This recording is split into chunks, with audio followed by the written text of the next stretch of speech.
Hey y'all, this is Allie. And Daria. And we're going to talk about two assignments today, the coaching log and dispositions reflection. First, the coaching log.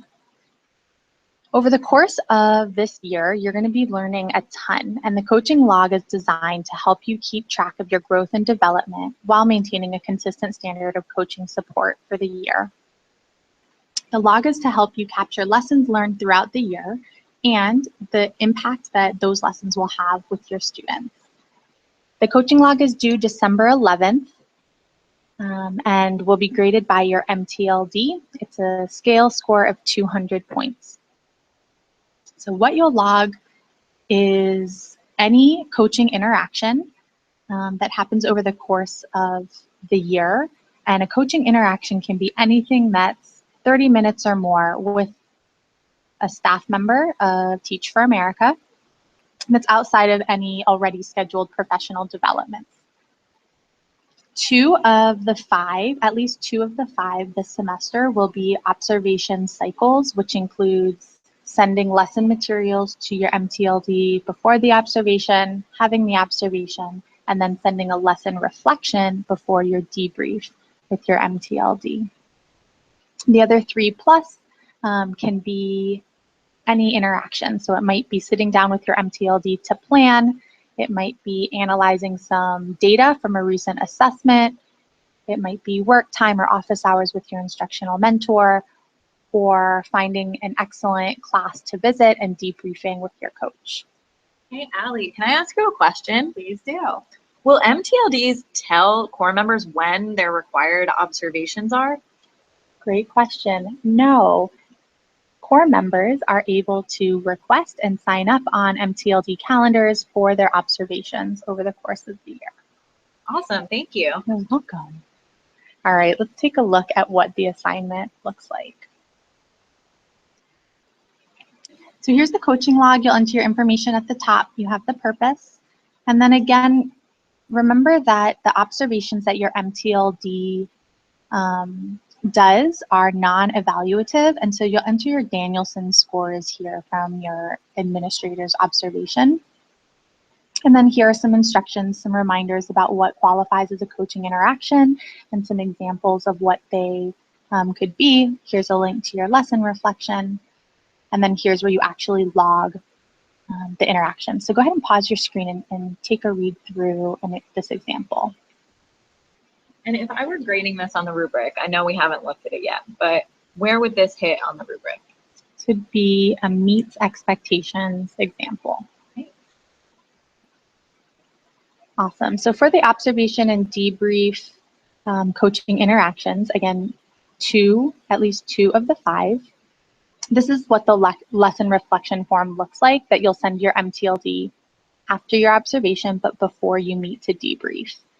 You'll reflect a little bit on how your vision was playing out in your classroom, how your students did with the content, and then calibrate the lesson on the culture of achievement rubric, which you can click to here, and the engagement with rigorous content rubric, which you can click to here, and then reflect on your strengths and areas for growth in preparation for your conversation. Here's the rubric, and you'll see that it meets expectations is 5 or more coaching interactions logged with the key components complete. Like Daria said earlier, the example we just saw is a meets expectation, and then going above and beyond that would take you over to exceeds expectations.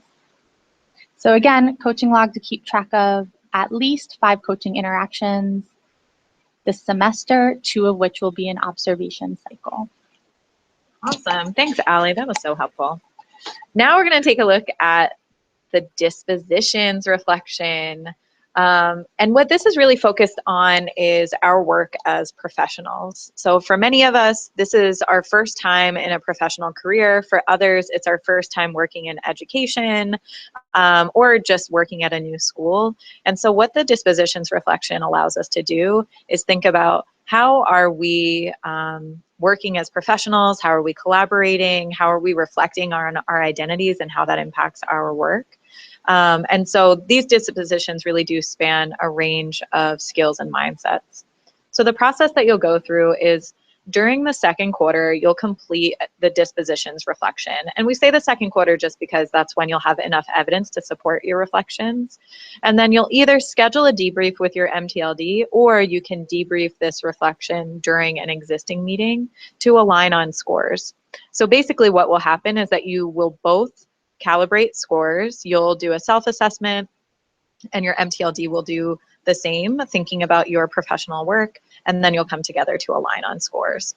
Once you do that, you'll upload the completed reflection and rubric, which we'll take a look at in just a second, to either Blackboard or Classroom. And then the due date is December 11th, 2016, just like the coaching log. But if you complete the conversation and reflection earlier, you're more than welcome to submit this anytime in the second quarter.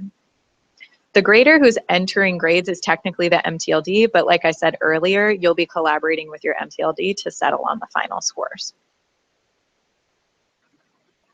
Take a minute to pause your screen and read over the 8 professional dispositions that you'll be expected to live out this year.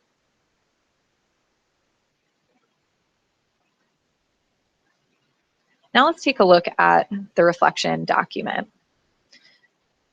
As you can see, it has the purpose, as it always will.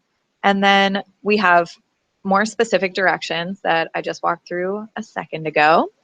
And then for each of the 8 dispositions, you'll do 2 things. One is you'll enter a score, 1 through 4, based on the rubric below each of them. And each of these rubrics is specific to the disposition. So using that language, you'll give yourself a score. And then below that, you'll provide evidence to support the score that you provided. So for example, if you entered a meets expectation for collecting student progress and sharing with Teach for America staff, you might, for the evidence, you might put on August 26th and September 15th, I sent my MTLD data outside of the required deadlines, and that would be solid evidence for meeting expectations on that standard. And then you'll do the same thing for the remaining dispositions. And then you'll answer 4 general questions or overall reflection questions about your professional dispositions. So which do you think is a strength and how could you leverage it? And then which do you think you need to develop in, and what steps might you need to take? And we like to keep in mind that we do not expect that core members are going to exceed expectations on every one of these.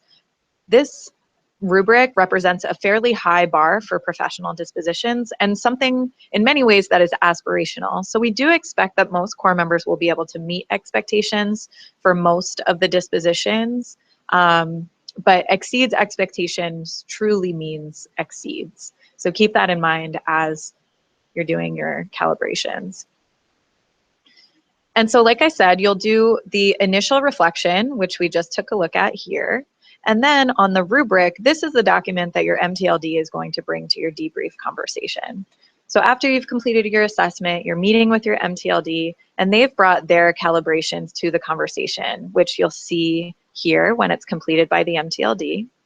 And then in conversation together, your MTLD might say, I think that you've met expectations for this particular standard.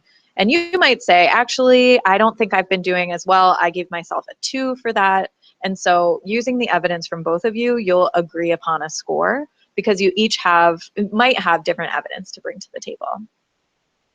Once you agree on the score, you'll total up all of your raw scores, which will then align to a particular point total. So for example, if your raw score is 30, then your final grade for this assignment will be a 98. So we know that this was a lot of information. We hope that it was useful, and feel free to replay it anytime you need it. But if you have any questions as follow-up, please reach out to your MTLD. And if you have any general questions about credentialing or assignments in general, reach out to Allie, and her email is on the screen.